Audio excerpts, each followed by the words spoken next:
María, soy de Colón, de por acá cerquita, y una vez al mes o 2 veces vengo a la terapia a hacer la parte de terapia.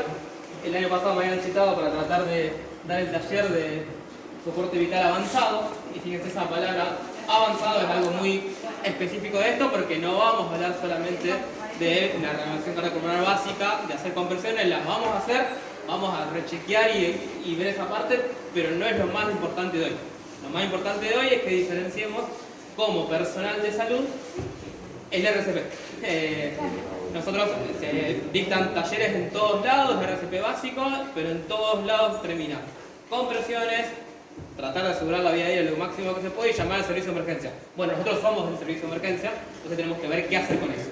Bien, vamos a tratar de repasar algunas cosas del básico, por supuesto, para dar una linda introducción. Si estamos frente a un paciente inconsciente dentro del hospital o en la calle, hay una serie de pasos que tenemos que seguir para llegar al objetivo de reanimar bien a un paciente.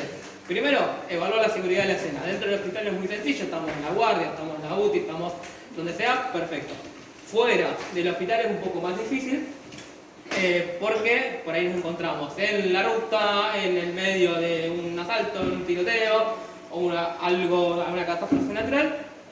Hay que evaluarla, ¿por qué? Porque siempre está el dicho que suena feo al principio, pero después como se entiende más lindo, es primero yo, segundo yo, tercero yo. Si yo no estoy seguro, no puedo ayudar a otro. Así que primero tenemos que evaluar que la escena esté segura. Después estimular a la víctima, a ver si se despierta, si era inconsciente y solamente estaba inconsciente y se despertó. Si no se está despertando, activamos el sistema de emergencia, que somos nosotros. Ahí ya decimos, hay un paciente inconsciente, trae un DEA. Vamos a ver bien lo que es el DEA y cómo usarlo. Hay que evaluar la respiración y pulso y ahí nos damos cuenta si está en paro cardíaco o no. Si está en paro cardíaco, iniciamos el RCP precoz. El RCP precoz son las 30 compresiones que conocemos todos y 2 ventilaciones. Estamos sin ser personal de salud en ese momento, no tenemos AMBU, no tenemos vía aérea para asegurar. Compresiones durante 2 minutos y vamos rotando. La vía aérea no es tan importante en ese momento. Hoy me preguntaban si vamos a trabajar con pediátricos y eso. La idea que no, recapitulando esa parte, la mayoría de los paros cardíacos de adultos no son respiratorios. O sea, la vía aérea, entre comillas, y me está grabando y por el quiero que maten de ese lado, pero no es lo más importante, no es tan importante la vía aérea. Lo más importante son las compresiones y la circulación y por qué lo lleva al paro. La causa más frecuente de paro en el adulto es cardiovascular. La vía aérea, si estábamos en el COVID y demás, sí había que intubar rápido. Acá, en este caso, no. Aplicar el DEA nos va a instruir, esto es soporte vital básico, nos va a instruir de qué ir haciendo. Nosotros, personal de salud acá dentro del hospital, el DEA no lo usamos. Lo vamos a manejar de todas maneras, pero la idea es no usar el DEA acá, por supuesto, y la defibrilación precoz cuando sea necesario. Bien, algunos conceptos de paro. Fuera del hospital la supervivencia llega hasta el 10-11%. Es muy difícil que un paciente viva si tuvo un paro en la calle. Y en el intrahospitalario solamente el 20% va a salir caminando del hospital. Puede llegar a salir más del paro, pero después la internación prolongada, la terapia y lo demás, lo va a hacer que no salga y solamente el 20% sobrevive. Las causas cardiovasculares, como decíamos recién, son las más frecuentes. La enfermedad coronaria, cardiológicamente, es lo más frecuente, por supuesto. Y el RCP es una intervención y una de las pocas que salva vidas. Muchos estamos trabajando en salud porque creíamos que íbamos a salvar vidas, que íbamos a llenar esa autoestima, y la realidad nos chocamos todos los días que los pacientes se mueren y se mueren y se mueren. La realidad es que el RCP avanzado es una de las pocas cosas que salva vidas. Vamos a ver, lo único que hay que hacer es apretar 2 botones cuando hay que apretarlo o poner el fármaco que se indica y el paciente puede vivir. Estamos en ejemplos, por ejemplo, un dolor torácico que consulta a la guardia, mientras te comenta la enfermedad actual, se puede desmayar porque tiene arritmia, puede tener un paro. Si lo mirás, se muere. Si lo mirás, detectás y chocás, en 30 segundos, el paciente se despertó y te siguió contando la enfermedad actual. Esa es la diferencia, y eso por lo que decimos que el RCP sí salva vidas. ¿Y la supervivencia de qué depende? De reconocer tempranamente el paciente de riesgo, la actividad del sistema de emergencia, solo no podemos hacer nada, de la calidad del RCP y de desfibrilar precozmente. ¿Esto por qué? Porque, como dijimos, la causa más frecuente es coronaria. Y si la causa más frecuente coronaria, el ritmo inicial va a ser una arritmia. Y eso lo que hay que hacer es chocarlo en ese momento, desfibrilarlo en ese momento. ¿Cuáles son las fases del paro cardiorrespiratorio? Tenemos una fase eléctrica, habitualmente acompañada en la enfermedad coronaria, que está dada por arritmias, taquicardia ventricular, fibrilación ventricular, que dura aproximadamente 4 minutos. A veces el paciente ahí está un despierto todavía, un nubilado, va apagándose. Ahí si actuamos literalmente con una desfibrilación, el paciente se despierta y habla. Después tenemos una fase circulatoria, ya a los 4 o 10 minutos, el volumen sanguíneo se va distribuyendo nuevamente, va al cerebro, al corazón, los otros órganos empiezan a fallar. Y la fase metabólica ya es disfria tisular, ya es bastante irreversible. Cuando más de 10 minutos del paro, el paciente es más difícil que salga, estamos llegando bastante tarde. Entonces, por eso imagínense encontrar un paro extrahospitalario en lo que tardamos en llegar, por más que sea la ciudad más organizada del mundo y demás, no va a tener una buena sobrevida el paciente. Bien. Del RCP sabemos cómo hacemos las compresiones, hasta el 30% de la circulación va a las coronarias para autoabastecerse el corazón mismo y un 40% va al cerebro. El resto a los órganos nobles, no mucho más que eso. ¿Recuerdan la compresión eficaz? ¿Cuántas compresiones por minuto son? En realidad son todos los ciclos eso. Por minuto, 120, como dijeron ahí, 2 por segundo. Y entre 5 y 6 centímetros de profundidad en los adultos. Sobre una superficie dura, idealmente yo vi que acá estaban las tablas para RCP y hay que rotar el compresor cada 2 minutos. Esto es del RCP básico. Dentro del RCP básico también entra el uso del DEA, ahí lo vamos a ver ahora cuando frenemos un poquitito, que es el desfibrilador externo automático. Esto está perfecto que lo sepamos usar, lo tenemos que usar. Yo personalmente no me tocó usarlo nunca, me parece. Pero lo ideal es que terminemos usando en el hospital el otro. Por ahí si estamos en la apurada, en la ambulancia, que bajamos de 10. Tiene algo muy bueno, que te va indicando por vos todo. En realidad, esto está diseñado para un gimnasio, una cancha de fútbol, un club, lo que sea, que cualquiera que no sea persona de salud rompa el vidrio y le conecte esto, y ahí lo vamos a abrir y te va diciendo, por favor, despréndale la camisa al paciente. Vaya poniendo los electrodos en el pecho. Aguarde y vamos a verificar el ritmo. Todo eso tarda un par de segundos, salva vidas, esto es realmente, pero nosotros lo podemos hacer un poco más rápido dentro del hospital, ¿no? Están las indicaciones por voz, a veces también están dibujadas. Es fácil, se colocan los parches en el tórax del paciente, ápex y pectoral derecho, lo mismo que vamos a apoyar las paletas del desfibrilador, es exactamente igual, y solamente tenemos que seguir las instrucciones que nos dice el dispositivo, que analiza el ritmo y le dice continúa haciendo RCP o chocalo, hace una desfibrilación, que es apretando un botón, te dice correte y apretar el botón, y básicamente esa es la parte del uso del DEA. El uso del desfibrilador es un poco más complejo, pero no es difícil, no es para nada difícil y es mucho más rápido que utilizar el DEA. Diferenciemos que hay desfibriladores monofásicos y bifásicos. Yo justo ahora, la próxima diapositiva, es con un monofásico, que es el más común de todo, que este ya sé que lo conocen, porque está en la guardia, está en la terapia, está en Colón, Pergamino, Buenos Aires, Rosario, en todos lados, el más común de todo. Siempre lo doy con ese, ahora trajimos otro, que está en las ambulancias, pero no hay mucha diferencia. La diferencia es que hay corrientes monofásicas y bifásicas. El más común de todos, que es el anterior, el azulcito, es monofásico, es decir, que la corriente va de un lado hacia el otro, lo cargamos con 360 joules y es la descarga que se le da al paciente. ¿Qué ventajas y contra tiene? Es que supuestamente lo atonta más al corazón y demás para posterior, en este caso en ese momento no es lo que más nos importa. Con el bifásico lo que se puede utilizar es menos joules, por lo que le haría menos daño eventual al corazón posterior, porque es una corriente bifásica que va hacia un lado y vuelve también dando la descarga, ¿no? El equipo, la mayoría, como les digo, son así, igualmente son todos muy parecidos, marcando siempre muy grande el 1, justo no se ve, pero necesita ahí un 1, un 2 y un 3. Eso es básicamente lo que hay que hacer en un paro cardíaco. 1, 2, 3. El 1, seleccionar la energía, siempre la energía máxima en un paro cardíaco, si lo vamos a desfibrilar, 360 joules, 200 en este caso. El 2 es cargar, la carga se puede usar desde el equipo o directamente de las paletas, ahí lo vamos a chequear. Y el 3 la descarga. Después, por supuesto, tiene una botonera hermosa que sirve para otras cosas, para monitorizar al paciente, para registrar, para darle amplitud, para ver qué ritmo tiene.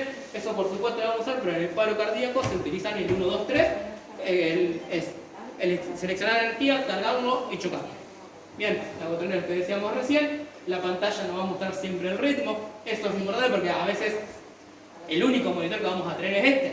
Si hay un paro acá, no lo vamos a llevar hasta la guardia a reanimar, vamos a reanimar acá. Idealmente, con un carro de paro y demás, entonces vamos a tener el DEFI como monitor que nos va a decir qué ritmo tiene el paciente. Hay un registrador gráfico que se puede activar con una de las paletas directamente o desde el equipo. Está bueno siempre tener el registro gráfico de esto. Y las paletas, como dijimos recién, son las que se apoyan y chocan. ¿Cómo vemos el electrocardiograma dentro del monitor del DESFI? Es muy sencillo. Lo más rápido y lo más frecuente que se hace al inicio es apoyar las paletas. Lo vamos a ver ahora, pero hay derivaciones que se pueden elegir de 1, de 2, de 3 y derivación PAL. PAL es paletas.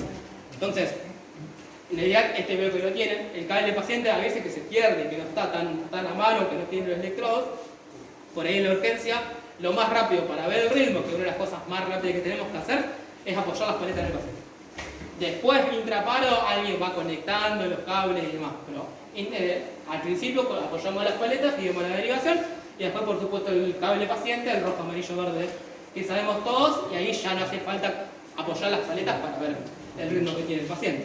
No, las paletas son bastante sencillas de observar, son siempre muy parecidas.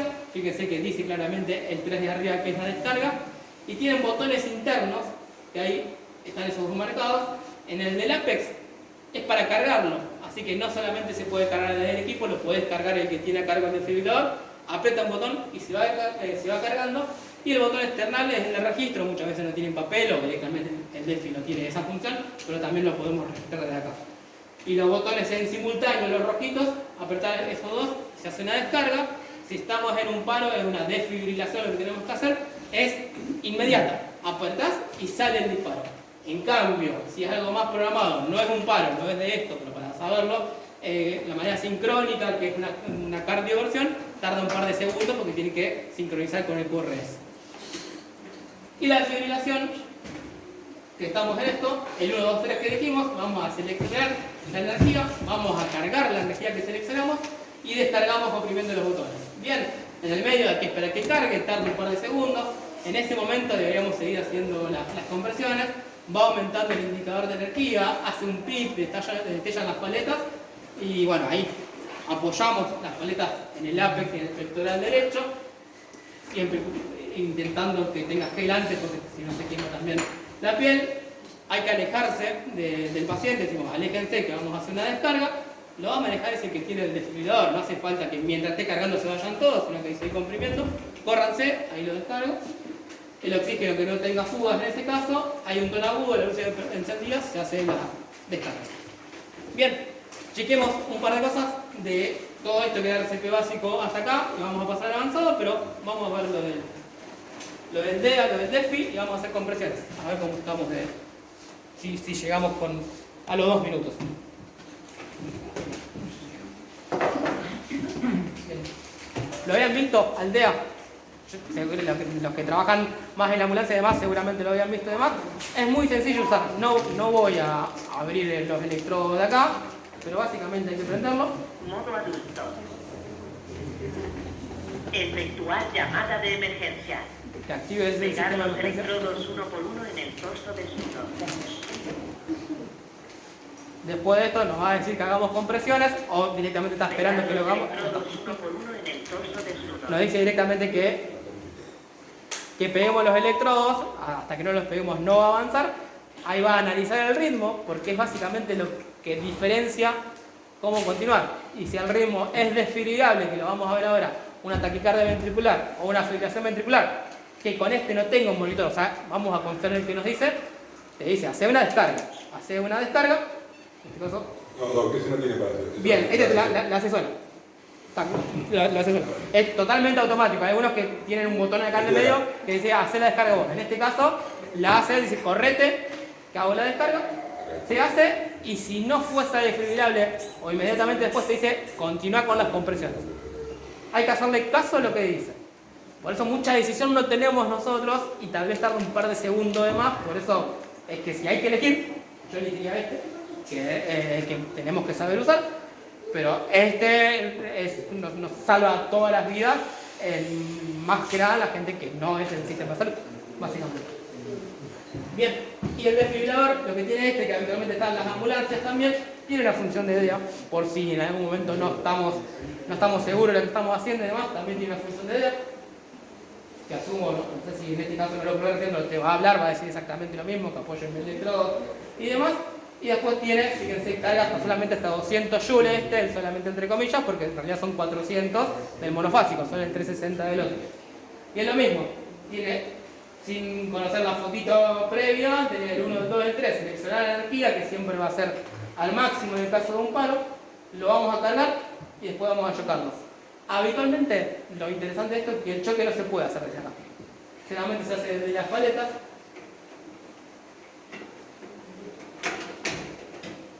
Que en este caso no están, las están acá, se apretan los dos puntos y se chocan. Por ahí.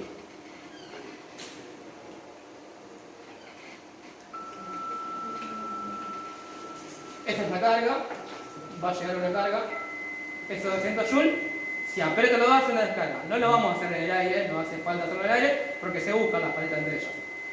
Si esto les llega a pasar a ustedes que está cargado, no se asusten nada, se apoya, no toque ninguna paleta y el DEFI tiene una resistencia adentro. Si yo lo dejo un minuto se va solito y si no lo aprieto, lo absorbe directamente la resistencia. No se choquen entre ustedes, pero no tengan miedo. Si no aprietan los botones no va a salir. Porque por ahí estamos con esto en el aire, esperando que se corran para hacer el DEFI, pero no es un cupo. Digamos, si no apretan los botones no va a pasar nada.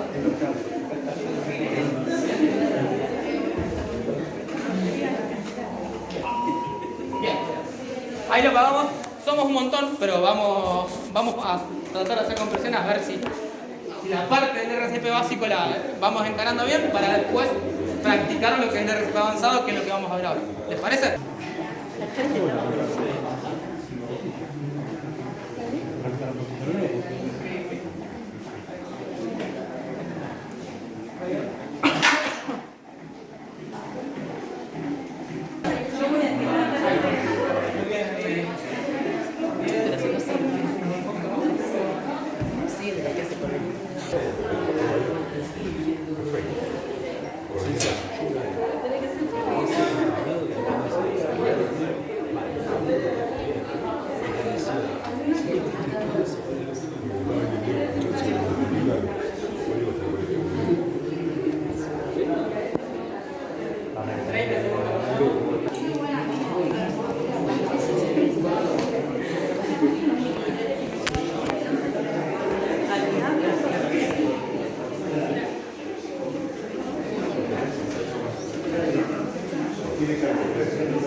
Bueno, continuamos ahora con la parte de soporte vital avanzado. Lo único que hicimos hasta ahora, porque no usamos el DEF, solamente hicimos compresiones, es hacer RCP básico. Bien, lo que otra vez nos separa de la población general en el avanzado es que tenemos la capacidad de hacer una desfibrilación cuando es necesario y de utilizar fármacos cuando es necesario. Bien, ¿qué hay que hacer inicialmente? Identificar a un paciente crítico que ingresa por la guardia, en el mejor de las casas, o estamos en el domicilio, en un caso que ya es bastante más feo, pero supongamos que estamos en la guardia, o estamos ya en la sala o en la terapia. Bueno, hay que interesar precozmente a todos los pacientes que digamos que son críticos. Un dolor torácico, por ejemplo, una crisis hipertensiva, una hipertensión, síncope, mareos con sospechas de algo maligno. Hay que estar monitorizados. Entonces esto, lo único que hay que hacer básicamente es conectarlo al monitor. Se colocan los cables pacientes, saturómetros, toma de TA y demás. Paciente taquicárdico, taquipneico o bradicárdico, son todos pacientes de riesgo, hipotenso como en este caso. Paciente de riesgo, se mide la frecuencia cardíaca, respiratoria, la presión arterial, la saturación, cómo está a nivel de conciencia, si está muy hipotenso el paciente va a estar desorientado, y bueno, la temperatura si es el caso de una sepsis. Siempre esta diapo se suele poner al final de las clases o los talleres de RCP avanzado, de que cuando no sale el paciente, empecemos a pensar las 5H y 5T, que son las causas que nos pueden llevar al paro. En realidad está bueno pensarlo desde antes, con el paciente sin que esté en paro, básicamente, de que hay ciertas enfermedades que nos pueden llevar al paro, básicamente cualquiera, pero hay muchas que son más frecuentes. Por ejemplo, la trombosis coronaria dentro de las T. La trombosis coronaria no es más que un accidente de pleca, que no es más que un síndrome coronario agudo. Así que es la causa más frecuente, por supuesto. Pero también un tromboembolismo pulmonar, que es un TEP, un taponamiento cardíaco, secundario muchas veces a los accidentes, que hay demasiado muchos accidentes en la ruta, los neumotórax de atención también consecuencias de los accidentes, o tóxicos que pueden tener los pacientes. Y dentro de las reversibles de la 5H, la hipovolemia también puede ser por un accidente, por una gastroenteritis básicamente, la hipotermia, la hipoxemia, la hipohipercalemia, que hablamos de potasio ahí, o la acidosis metabólica, puede ser causa de un paciente que ingrese crítico y termine en paro. Y que no va a salir ese paciente si solamente hacemos compresiones. Si solamente hacemos compresiones, ganamos tiempo. Y ese tiempo en algún momento es finito y se va a morir del todo. En este caso, si es una trombosis coronaria, si en algún momento probablemente tenga la arritmia, lo chocamos, el paciente sale, pero no lo resolviste. Hay que resolverlo, hay que abrir esa arteria. ¿Cómo se resuelve? Y según el lugar donde estemos, si estamos acá, en ciudades chicas como Colón también, donde estoy, tal vez tengamos que hacer trombolítico, no sé si ya vamos a hacer un cateterismo, de mandarlo a Pergamino o a Junín. En el mundo ideal, menos de 120 minutos debería hacer el cateterismo. Un tromboembolismo pulmonar no va a salir si solamente hacemos RCP avanzado con fármacos, porque este nunca va a tener una arritmia. Vamos a hacer RCP, adrenalina, RCP, adrenalina, RCP, adrenalina, hasta que se muera, básicamente. Bien, lo que hay que hacer es que un tratamiento específico son fibrinolíticos intraparos, tiene que estar 120 minutos haciendo masajes. El taponamiento cardíaco no va a salir si hacemos solamente masajes y fármacos, porque tampoco va a tener arritmia. Hay que destaponarlo. Entonces, como que hay que pensar todas las causas. De motor de atención hay que poner una agujita en el segundo espacio intercostal para que se libere. Si nosotros no pensamos esto como sistema de salud, el paciente vamos a estar haciendo un RCP de muy buena calidad, pero se va a morir de todas maneras porque no lo resolvimos ninguna de estas causas. Una causa muy frecuente, la hipercalemia y la acidosis metabólica, los pacientes renales. Los pacientes renales que se saltean una semana de diálisis o están haciendo cualquiera con la dieta, pueden venir así y hasta que no lo dializaste, intraparo. Entonces hay que ver si se puede hacer eso. No va a salir el paciente en paro, por más que haga calidad de RCP, como dijimos recién, si no se resuelve la causa de base, no sale. Bien, entonces, en un paciente en paro cardíaco, obviamente hacemos RCP inmediato, como dijimos. Y esta es la pregunta que, bueno, la vengo respondiendo mucho ya en el taller: ¿qué conducta divide el RCP básico del avanzado? ¿Qué piensan que es lo que nos dice? Bueno, acá, a partir de acá arrancamos el avanzado y es lo que nos diferencia de la comunidad. Los fármacos y el uso del desfibrilador. Sin eso hacemos solamente básico.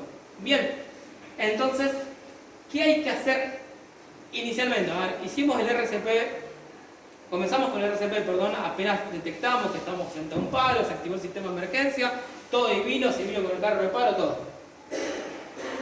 Lo primero que hay que hacer mientras alguien ya está haciendo las compresiones es dividir las aguas monitorizando.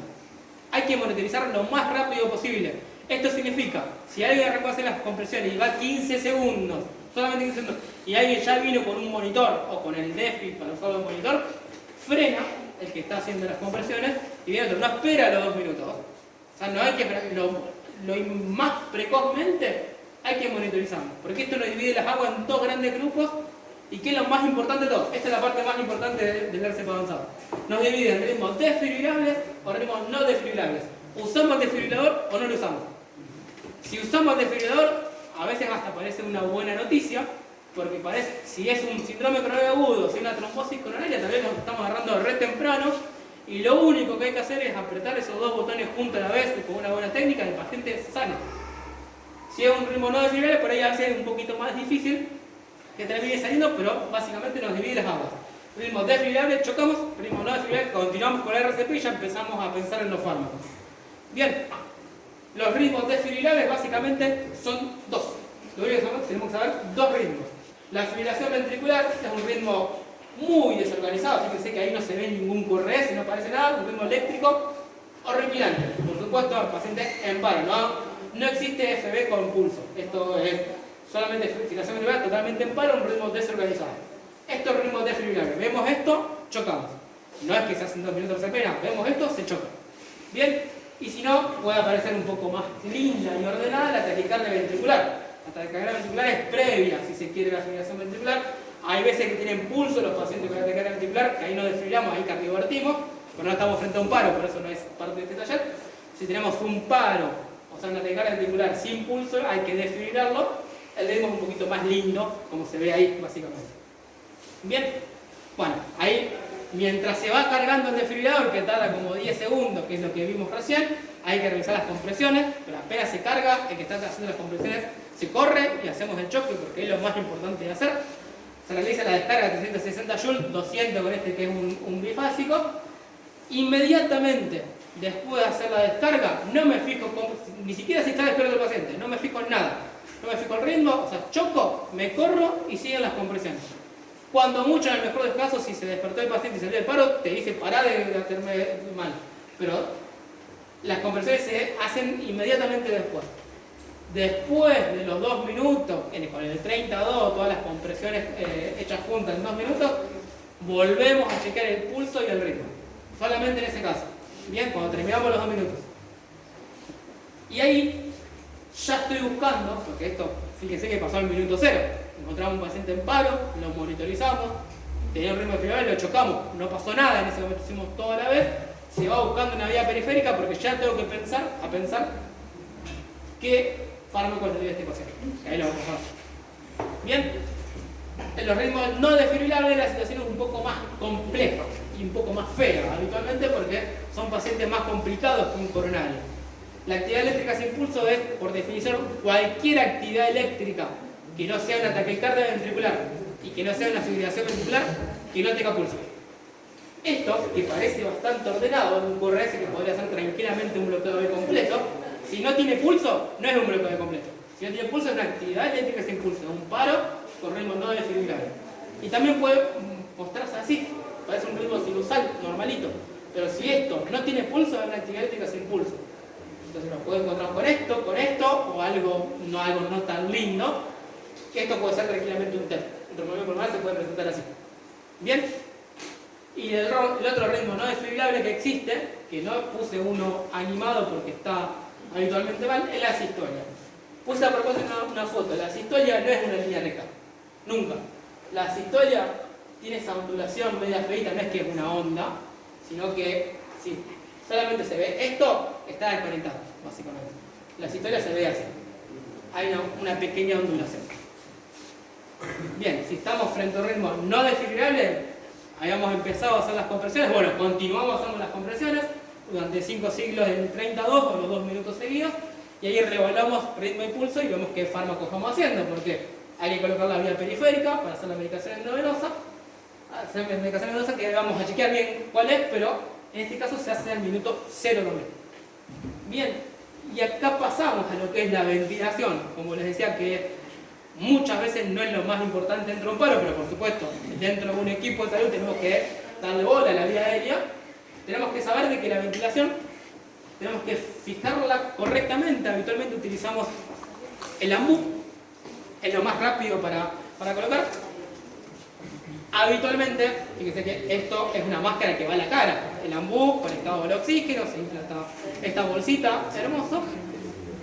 Tenemos que tener no obstruida la vía aérea, habitualmente se pone una cánula de Mayo, y con esto hacemos el 32 tranquilamente, o incluso las nuevas guías nos están diciendo que podemos hacerlo 2 minutos seguiditos. Bien, lo iba a poner más adelante, pero sepamos de que hay una pregunta siempre, o siempre hay algún valiente que dice déjame que lo intubo intraparo, y eso es un poco más difícil. Es muy difícil intubar a un paciente dentro de una reanimación.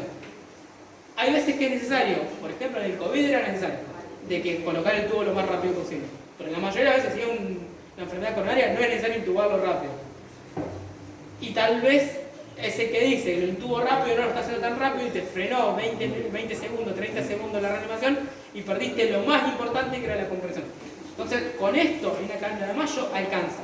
Pero lo que nos vino a sacar todas las dudas y lo que nos vino a zafar de todo es la máscara laringia, de que no se tarda nada en colocarla. Y es básicamente la colocación como una cánula de Mayo, la cabecera del paciente, esto se lubrica. Esta en realidad es reutilizable, hay otras que me mostraron que son las que tienen, que son descartables, no la vamos a abrir ahora. Y esto solamente se lubrica y se coloca en la boca del paciente, y fíjense, por coherencia, por conocimiento, de todo lo que entra en la boca va al esófago. ¿Bien? Entonces, si vos colocás la máscara laringia así como está, va directamente al esófago, esta parte. Y esta parte de acá va a la glotis. Entonces directamente es una vía aérea, no es segura, no es un tubo esto, pero es mucho más permeable y mejor que la cánula de mayo sola. Entonces esto se coloca así, lo único que había que hacer es lubricarla, colocarlo, son 2 segundos, y ya no tenés una máscara, sino que acá está ventilando así. Y acá utilizar los 2 minutos de haciendo las compresiones directamente. Esto no, insisto, no es una vía aérea segura, no es un tubo, pero dentro de un paro cardíaco o dentro de un traslado del domicilio hasta acá, es un golazo. Hasta 4 horas, si no me equivoco, entre 2 horas y 4 horas se puede utilizar porque después que hay isquemia, después que una vez que estabilizaste, sí, si sigue inconsciente el paciente se sacará esto y se colocará un tubo, pero de una forma más programada, no intraparo.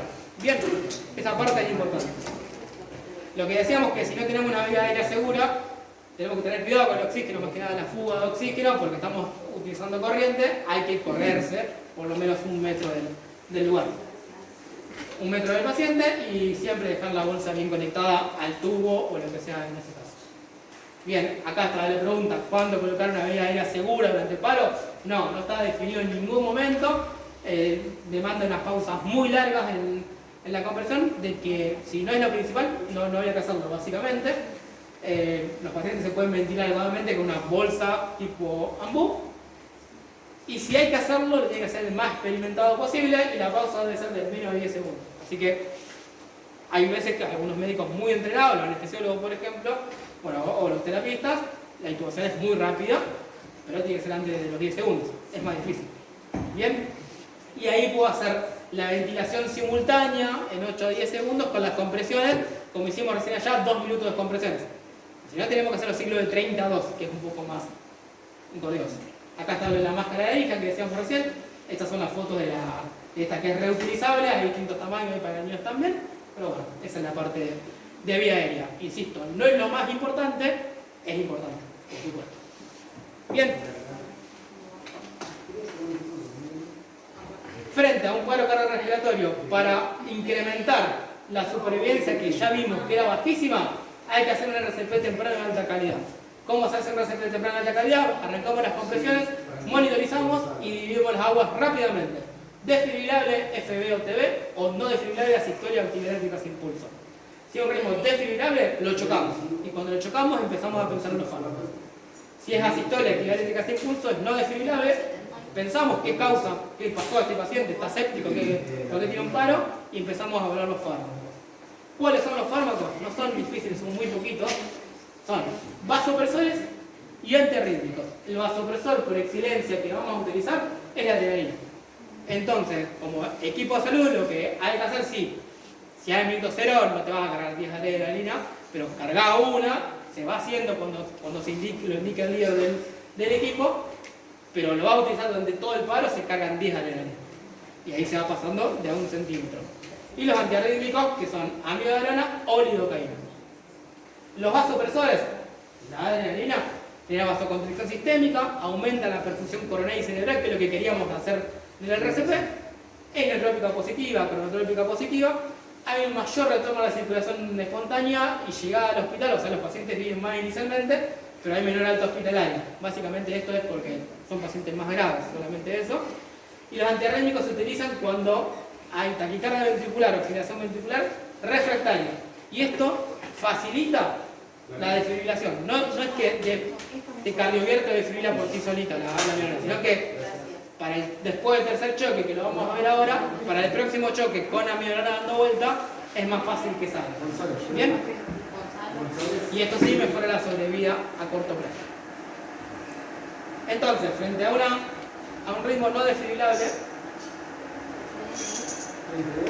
que es una asistolia, una actividad eléctrica sin pulso, hay que hacer adrenalina, bolos de 1 miligramo, que es una ampolla, cada 3 a 5 minutos durante todo el paro. 3 a 5 minutos es lo mismo que decir 4 minutos, es lo mismo que decir cada 2 ciclos. Ciclo por medio, vamos a hacer una adrenalina. En la taquicardia ventricular o fibrilación ventricular, el otro grupo, también hacemos exactamente, o sea que la adrenalina se utiliza en los 2 grupos. Va a cambiar en qué minuto lo arranqué a hacer. Pero estos grupos se van intercambiando entre ellos. A veces es desfibrilable, a veces no es desfibrilable. Lo vamos a ver. Básicamente cada 4 minutos, una vez que arrancaste, cada 4 minutos hay que hacer la adrenalina, cada 2 ciclos. Bien, y después del tercer choque, si el paciente sigue con un ritmo desfibrilable, hay que hacer un antiarrítmico. El antiarrítmico por excelencia que más usamos es la amiodarona, que son 2 ampollas, 300 miligramos en bolo. Y después del quinto choque se utiliza una ampolla más, una segunda dosis, como ya está, y después de eso. O la lidocaína, que es un poco más engorrosa prepararla, y más que nada que no es con la lido que utilizamos para hacer anestesia, sino que es el frasco ampollo más grande. O el sulfato de magnesio con una torcida de puntas. Estamos frente a un paciente en paro, entonces su sistema venoso no está funcionando bien, no está funcionando básicamente. Entonces cada vez que hacemos un fármaco hay que lavarlo con fisio, hay que levantar el miembro para elevar la actividad para que llegue el fármaco. Hay alternativas a una vía periférica, fíjense que es difícil poner una vía periférica dentro de un paro, que son las intraóseas. Personalmente no me tocó nunca estar frente a algo de esto, pero sé que son alternativas. Esos son los sitios, después les dejo el PDF para que lo vean, donde se podría poner una intraósea. Bien, la pregunta es ¿cuándo comenzar con la adrenalina? En un ritmo no desfibrillable, apenas esté disponible la vía, apenas pueda en el minuto 0 se empieza a hacer la adrenalina, y en el ritmo desfibrillable la primera dosis después del segundo choque. O sea, si al minuto 0 hice un primer choque, al minuto 2 hice un segundo choque, al minuto 2. O sea, lo único que cambió entre ellos, la adrenalina se va a hacer siempre. En una arranqué apenas pude, el otro arranqué los 2 minutos. Y después cada 4 minutos los dos, lo voy haciendo. Cambio o no cambio de grupo. Cada 4 minutos se hace la adrenalina. Bien, vuelvo cada 4 minutos durante todo el paro cardíaco. ¿Cuándo comienzo los antiarrítmicos? El ritmo no desfibrillable nunca, porque solamente me ayuda a desfibrilar. En ese caso no me va a ayudar en nada, así que no se va a hacer. Después del tercer choque es la primera dosis los ritmos desfibrillables y la segunda dosis es después del quinto choque. Vamos a ver una secuencia acá que es solamente un ejemplo, porque después vamos a pasar allá y para no verlo esto, solamente para saber qué es lo que había que hacer. En una línea de tiempo, en el minuto 0, toqué el pulso, está en paro, lo monitoricé y tiene una TB o FB. ¿Qué es lo que hay que hacer? Ahí. Hay que hacer un choque, listo. Hacemos un choque con 360 joules. Después del choque, ¿qué hacemos? Masajes. Hacemos las compresiones, 2 minutos de RCP o los 5 ciclos de 32, perfecto. Llegamos a los 2 minutos, perfecto, que acá ni me fijé lo que había debajo. Hice el choque, empezamos a hacer la compresión. Pasaron los 2 minutos, ¿qué hago? Adrenalina. En realidad, tal vez lleguemos a eso, pero antes, pulso y monitor. Vamos a ver, paciente, ¿tiene pulso? No tiene pulso. Bien, vemos el monitor, siguen TBFB, siguen TBFB, ¿qué hacemos? Lo chocamos. Bien, y empiezo a pensar en algo ahora. Perfecto, en fármacos, porque acá no hice ninguno y acá tengo que hacer uno. Inmediatamente después del choque, aparte de pensar en la adrenalina, ¿qué hay que hacer? Las compresiones. Bien, hacemos las compresiones, pensamos en todo esto es al revés. En el minuto 2 hacemos la adrenalina. Perfecto. Llegamos a los 4 minutos, otra vez chequeamos pulso y monitor. No tiene pulso, vemos el monitor, tiene una TBFB, tiene una TBFB, ¿qué hacemos? Lo chocamos. Cada vez que hay una TBFB, se choca. Bien, inmediatamente después del choque, compresiones. Pienso en algún otro fármaco, 1, 2, 3 choques. En realidad hay que hacer el antiarrítmico, acá. La amiodarona. Bien, y así esto sigue. Y sigue, pero tengamos en presente de que no es estático eso, porque tal vez en este que arrancó como desfibrillable, acá no era desfibrillable, entonces no tengo que hacer una amiodarona. No es que siempre al minuto 4 hago una amiodarona. No. Al minuto 4 si vino TBFB. Si acá era una sistolia, no. Tengo que hacer ningún fármaco porque la arena ya la hice en esto. Bien, pero era un ejemplo bastante claro. Bien. Y en este otro caso, estamos frente a un paciente en paro, minuto 0, no tiene pulso, vemos el monitor, tiene una sistolia. ¿Qué hacemos? Masaje. Bien. ¿Pienso en algo más? ¿Ahí? El fármaco desde el principio. Entonces, porque tenemos que hacer algo. Ahí. Entonces, fíjense, para no escribirlo ni nada, pero apoyar el monitor nos divide las aguas no solamente nos divide las aguas, sino que tenemos que actuar en base a eso. O lo chocamos o hacemos fármaco. Listo, si no lo chocamos, entonces hacemos fármaco, es una adrenalina. Al minuto 2, chequeo pulso y monitor. Pulso y monitor, no tiene pulso, está en la distolia, ¿qué hago? Masajeamos. ¿Hago algún otro fármaco? No, amiodarona no, porque no hay arritmia acá. Adrenalina la hice antes, así que no, nada. Masaje. Minuto 4, pulso y monitor. Está en paro, bueno, está en paro, sigue la distolia. ¿Qué hago después de esto? Hago compresiones. ¿Pienso en algún fármaco? Adrenalina, porque ya el minuto 0, el 2 no dice nada, el 4 va la adrenalina. Bien, y al minuto 6 lo mismo, pulso y monitor. Perfecto. En el RCP avanzado hay distintos roles. Esto después se los paso y les queda, sin problema. Pero tengan en cuenta eso, de que no es estático, no va a ser siempre así. Si acá, en esto, apareció una TB o FB, lo tenés que chocar, no es que siempre lo va a hacer, no es trivial. Bien, en el paro cardíaco hay distintos roles. El rol que primero... Sí. Si lo tenés intubado, si lo lograste intubado, ¿podés usar la endotraqueal para la arena? Sí, es mejor la endovenosa, pero se puede... Se puede utilizar, es verdad. Sí, la usamos doble y cerrando los ojos, buscando la endovenosa cuando se puede. Sí. Bien, de los roles, el primero que se va a ocupar muy rápidamente es el de las compresiones. Bien, pero después, ¿qué más? ¿Qué más hay que hacer? En un paciente, hay alguien que empezó a hacer las compresiones. ¿Qué más podemos hacer? Bien, hay alguien que se encarga del DEF, hay alguien que se encarga de la vía aérea. Bien. Habitualmente, el de las compresiones y el de la vía aérea suelen rotar entre ellos. Es el más fácil de rotar, digamos. Bien, hay alguien que se encarga de la desfibrilación y de control de ritmo.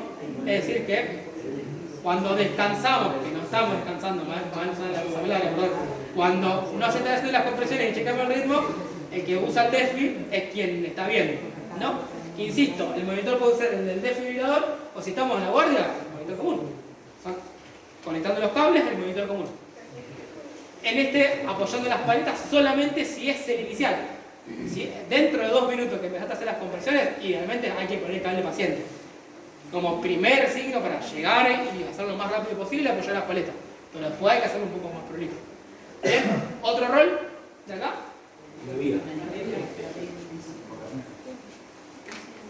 Bien, tenemos que buscar a alguien que se encargue de la vía periférica y que se encargue de los fármacos, que no era muy difícil usar los fármacos, no eran tantos. ¿Bien? Y eso no lo vamos a hacer individualmente como queramos y cuando queramos. Hay alguien que se va a encargar del registro y hay alguien que va a ser coordinador. Bien, en este punto es real, habitualmente es un médico el coordinador, pero si no es un médico, hay alguien que tiene que coordinar. Un médico que tenga experiencia en el RCP, médicos de guardia deberían tener experiencia en RCP, de la terapia o la sala todos deberían tenerlo, pero el coordinador básicamente no es que hace falta el sello del médico para eso, sino que tiene que saber cuándo hay que desfibrilar, tiene que saber cuándo hacer fármaco, tiene que saber cómo están ventilando y cómo están haciendo las compresiones, y es quien da las órdenes. O sea, el que usa el DEFI no se va a cortar solo a chocar o no chocar, lo mismo que el que usa los fármacos. Bien, los roles del encargado del desfibrilador tienen que conseguirlo rápidamente al desfibrilador, es de lo más importante dentro de un paro. Bien, tienen que encargarse de que esté listo, que esté utilizable. Hay que aplicar las paletas al paciente cuando el coordinador te esté ordenando que lo haga, no solamente cuando vos quieras. Hay que cargar la energía cuando sea necesario, hay que encargarse de que nadie toque al paciente en ese momento y hay que desfibrilar correctamente con la técnica que vimos antes. Se retira y empiezan a hacer compresiones rápidamente del resto. Bien, el que se encarga de la medicación tiene que colocar una vía periférica o intraósea lo más rápido posible. Hay que tener los elementos, el suero, el perfus, todo lo que hay que tener y los fármacos disponibles. Cuando el coordinador lo indique, hay que hacer esos fármacos y siempre hay que lavar con solución fisiológica y elevar el brazo una vez que se hace. Alguien que se tiene que encargar del registro, esto es súper importante. Habitualmente es real que no tenemos 6 personas dentro del paro, o a veces inicialmente sí, hay 6, o hay 10, o hay 12 personas en el paro, pero a medida que estamos viendo, pasan 2 minutos, 4, 8, 12, 20, media hora, se va yendo la gente y queda cada vez menos. O sea, alguien se tiene que encargar de registrar. Habitualmente es real que se superponen algunos de estos roles y el que está coordinando es el que registra, o a veces el que coordina también es el desfibrilador. Bien, cuando el coordinador no se acuerda de algo, lo tiene que saber del registro. tiene que avisar cuando se acercan los 2 minutos. Bien, esto se anota como el truco básicamente, pero no lo veo utilizable en este momento para nosotros ahora, ¿no? El rol de coordinador habitualmente es un médico entrenado en RCP que tiene que coordinar a todos los rescatadores, indicar la administración de fármacos, la rotación de los compresores, asegurarse de la buena calidad de las compresiones. Esto es súper importante, quien esté de coordinador tiene que dar órdenes claras. No es que haga una adrenalina y si no indica que se haga la adrenalina a la persona que está encargada, no se va a hacer. Entonces, mirar a los ojos, si conocemos el nombre mejor, decir, hacer una adrenalina en este momento, se hace una adrenalina, sí, ya la hice.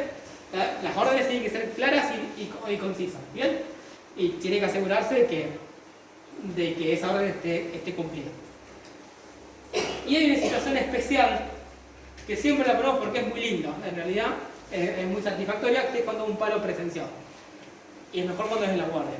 Un paro presenciado es el ejemplo que dábamos antes, un paciente con factores de riesgo cardiovasculares que consulta por un dolor torácico típico, el ángulo, opresivo, rotacional, que irradia el cuello y vas, te re diste cuenta de que es un infarto, mientras estás haciendo el interrogatorio puede tener un paro.